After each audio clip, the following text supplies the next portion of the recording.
The benefit of the bayah is, first of all, it's a sunnah amal. So it's a sunnah way of doing tawbah, to do tawbah with someone to Allah, established in Qur'an and Bukhari. So one gets sawab for doing amal on that sunnah. Second, it represents a commitment, and maybe Allah Ta'ala will accept that commitment and seriousness of doing tawbah, and accept our tawbah and take us out of sin.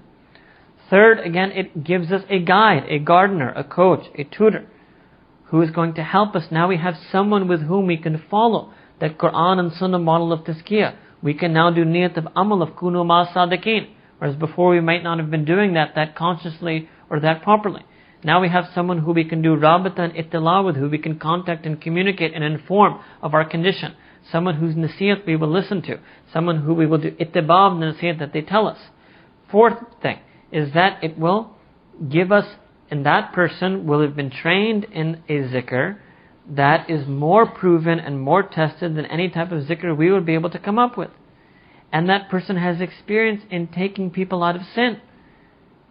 So just like you want to go to a surgeon who has done the same operation 10, 20, 100 times before yours, just like that I want a shaykh who knows how to help people who have these problems, who is aware of the problems that I face as a young professional, or as a married woman, or as a student, or as a person living in Pakistan, or whatever the problems I have in following my deen. After bayah, the mashayikh, and now I can only tell you about my own line and the teachings that we follow.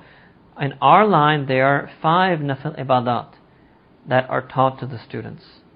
And bayah is not a shart to do them, because they're nafil ibadat, they're open and optional for everyone. It's not some secret society that if you become bayah, then we tell you what the zikr is. Aise koi baat hai. Right? I'm going to tell you the zikr right now. Right? Number 1 is that, and obviously, all of these things remain nafil, but it's natural that when a person formally enrolls, they do more ihtimam of something. I'll give you an example. When I teach at Lums, I have auditors, students who sit in my class. They say, no, please sir, let me sit in, I'll do all the readings. Never happens. Never happens. They want to. They're truly sincere and they really want to do the readings. But because they're not formally registered, because they're not going to get a grade, they don't end up doing all the readings. It's the students who are formally registered that do more ihtimam of their studies, right? That hold themselves more, have more discipline in pursuing their studies. So that's the benefit of bayah, that a person feels that, okay, now I need to be more disciplined. Obviously, it's the same thing in hadith. You can go sit in a hadith lecture in Jami Shafi'ah, but if you enroll as a student, you're going to be more disciplined about studying. You're going to study the hadith daily. You've asked that person, muhaddis, to be your teacher. He's giving you his time. You will feel ashamed that if I don't read the books, I don't study the books, I don't study the commentaries that he wants me to, I'm not being a good student. That doesn't change the hukam of hadith. Studying hadith is still nafil. It doesn't make it farz. But we can do ihtimam of the nawafil. And we're only going to be able to do those nawafil once we put ourselves in a situation when we feel that we need to do ihtimam. Proof of this is in hadith that the Prophet said, Ahabbul a'mali indallahi adwamuha wa in qalla. Ahabbul a'mal, the most beloved of actions, indallahi, in Allah subhanahu wa ta'ala's regard. Adwamuha are the ones that are done regularly, consistently, wa in qalla, even if they're few.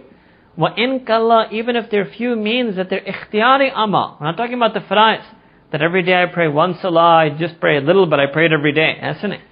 It's about the nawafil. All the muhaddisin agree that this hadith is about the nawafil. So we want to be regular in our nawafil, because those are the most mahbub nawafil to Allah subhanahu wa ta'ala. And we are doing nawafil to make ourselves mahbub. And bayah is one way that a person becomes regular in those nawafil, because they have a teacher now. They've been given an instruction. وآخر دعوانا أن الحمد لله رب العالمين.